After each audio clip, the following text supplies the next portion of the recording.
Hello అండి అందరికీ. నేను మీ శ్వేతాని.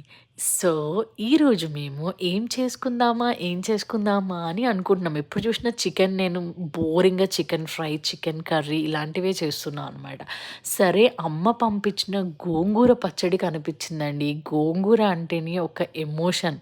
సో, ఆ ఎమోషన్‌ని క్యారీ చేసి అమ్మ పెట్టిన గోంగూర చికెన్ చేసి తిందామని అనిపించిందనమాట. ఆ ప్రాసెస్‌లో ఇంకా ఎలాగో అమ్మ మళ్ళీ మళ్ళీ పంపిస్తూనే ఉంటారు. నెక్స్ట్ కొత్త ఇయర్ వచ్చేసరికి పచ్చళ్ళు మీకు తెలిసిందే కదండీ! సో, పెడుతూనే ఉంటారు. సో, ఇంకిలా ఫస్ట్ నేను చికెన్‌ని మ్యారినేట్ చేసుకొని, ఆనియన్స్ ఇంకా కొంచెం ఏమంటారు పచ్చిమిర్చి ఫ్రై చేసిన తర్వాత అమ్మ పంపించిన గోంగూరని దాంట్లో వేసి మంచిగా దగ్గరికి చేసి, ఇంకా ఆయిల్ ఊజ్ అవుట్ అయ్యేంత వరకు ఉండి, దాంట్లో చికెన్ వేసి, ఆ చికెన్ కొంచెం బాయిల్ అయిన తర్వాత మంచిగా సాఫ్ట్‌గా అయిన తర్వాత రైస్ ఏసాననమాట. రైస్ ఏసి కొత్తిమీరతో కొంచెం గార్నిషింగ్ చేశాను. Hope you all like it. Bye.